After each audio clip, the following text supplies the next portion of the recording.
Hi everyone, my name is Idris, and welcome to my video on explaining the Calc BC 2009 FRQ number 6.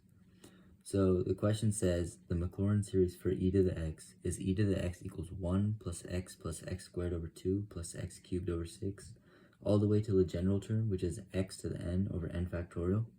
The continuous function f is defined by f of x equals e to the x minus 1 squared minus 1 over x minus 1 squared, for x does not equal 1 and f of 1 equals 1. The function f has derivatives of all orders at x equals 1. So let's start with question A, and question A says, write the first four non-zero terms and the general term of the Taylor series for e to the x minus 1 squared about x equals 1. So this is probably the trickiest out of all the questions because even though it says Taylor series, we can actually use a simple Maclaurin series for e to the u, which we already should know. So let's think about this. So when something says about x equals 1, that means in the Taylor series, it's going to have somewhere x minus 1. So if it's going to have x minus 1, that means we need to have x minus 1 somewhere in all the terms, basically. And actually, we already know that summation of e to the u, the series of e to the u, is just u to the n over n factorial. So if we actually take this x minus 1 squared and make it a u, then we have e to the u. And then also, we're going to have this x minus 1 in all our terms because it's going to be our u value. And that means we're going to have an x minus 1. So that means we have our center at 1, even though we're doing a Maclaurin series. So that's basically the trick to do in this question. So you're going to do that. You're going to do that u substitution, basically. And then you're going to get u to the, well, you want the first four terms. So you can do u to the 0 over 0 factorial plus u to the 1 over 1 factorial plus u to the 2 over 2 factorial plus u to the 3 over 3 factorial. And then we're going to substitute the x minus 1 squared in for all the u's. So the first one would just become 1 because it's to the 0 exponent. So 1 plus x minus 1 squared. And then that's this one. And then the next one would be x minus 1 squared, which is x minus 1 to the 4 over 2 factorial, which is 2. Plus x minus 1 squared to the 3, so x minus 1 to the 8. To the 6 over 3 factorial, which is 6. So now we have our first four non-zero terms, and all we need is the general term to complete this question. So we know that x minus 1 has to be in there because it's in all the terms except the first term, because it gets canceled out. And our exponent is going to be 2n because these values keep adding 2, and it starts at n equals 0 to get this to a 0. So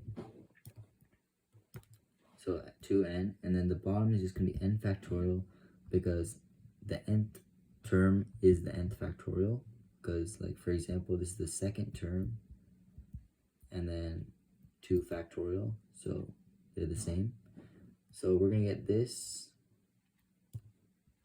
and then that is going to be 1 point for our four non-zero terms, and then 1 point for a general term. Question B says, use the Taylor series found in Part A to write the first four non-zero terms and the general term of the Taylor series for f about x equals 1. So it gives you f of x, which is f. So we can just write that here.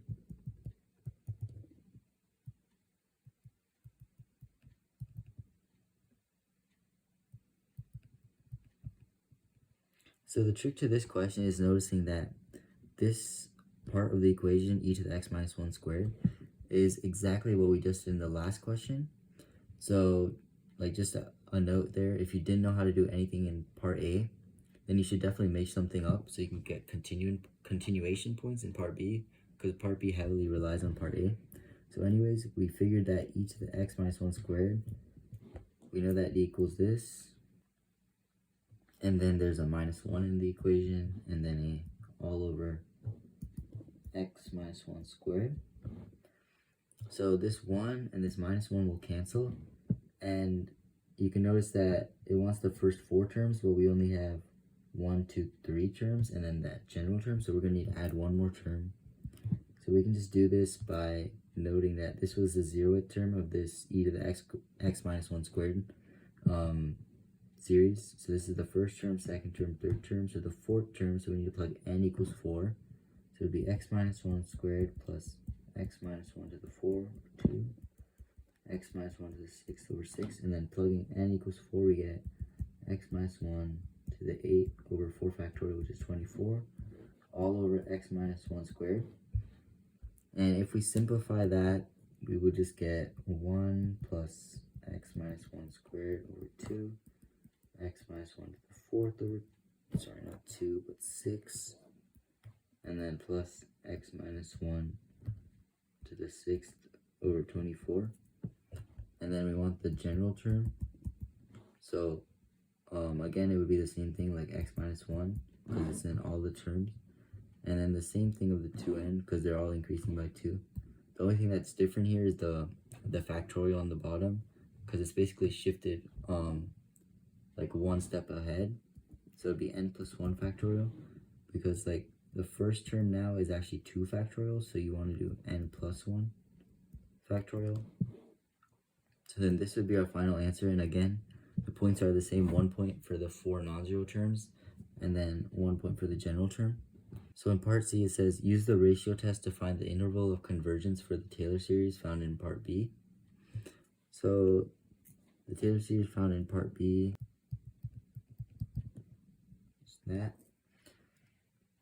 And then you want to use the ratio test, so do the limit as n goes to infinity of x minus 1 to the 2 and n plus 1, and then over n plus 1 plus 1. And then multiply by the reciprocal, which is x, sorry, not x, but n, because you're flipping it, over x minus 1 to the 2n. And then we can simplify a bit to get x minus 1 to n plus 2 times n plus 1 factorial over n plus 2 factorial times x minus 1 to the 2n. Then simplify some more to get limit as n goes to infinity of these would cancel and just be x minus 1 to this 2, and then on the bottom would just be canceling with that, and then we can split this apart to cancel n plus 2. And then we want this to be less than 1 because then it would converge. And actually, if we can notice that since n is going to infinity, the bottom would always be infinity. That means this whole thing would go to 0 always, no matter what, which is less than 1. And therefore x can be any number, so the interval of convergence would just be negative infinity to infinity. And then for this problem, it's going to be 1 point for setting up this ratio, and then 1 point for actually computing the limit of the ratio, and then 1 point for getting the answer. So for part D, the final part of this FRQ, it says, use the Taylor series for f about x equals 1 to determine whether the graph of f has any points of inflection. So if you remember from Calc AB, point of inflection is basically where the concavity changes from either negative to positive or positive to negative. In other words, it's where the second derivative changes from negative to positive or changes signs. So we're going to have to find the second derivative and then see whether that changes signs. So how are we going to do this? We already know that what f is in terms of a series, so we can get that from part B. So I'm just going to write that here. And now we're just going to take the derivative of this. So the derivative of 1 is just 0, and then remember, just take this and move it to the front, and then minus 1. So 2x minus 1 over 2 to the 1. And then keep doing that for all the terms. Okay, so now we have the derivative of fx, but we want the second derivative, so we're going to just do it again. Okay, so now I have the second derivative, and just again, to make sure you know how to do this, we're just taking whatever exponent's on the x, moving it to the front, and then subtracting that exponent by 1, because that's how you take the derivative. So you do that for each term. So now once you have this, so we want to see if it changes signs, and you can tell here that there is no like negative 1 to the n, which would be an alternating series. So this series does not change signs at all, which means that the f double prime of x is always going to be greater or equal to 0. So therefore the graph has actually like no points of inflection. So we can just write graph has no points of inflection, but also say y. So just say due to f double prime of x greater than or equal to 0 always. And that's your answer. So you're going to get 1 point for computing f double prime of x, and then 1 point for your correct answer. So yeah, that's the 2009 FRQ. If you had trouble with this FRQ or you want some more practice, I'm going to be linking some resources in the description that will help you with things like the ratio test, Taylor polynomials, and common Maclaurin series you should know.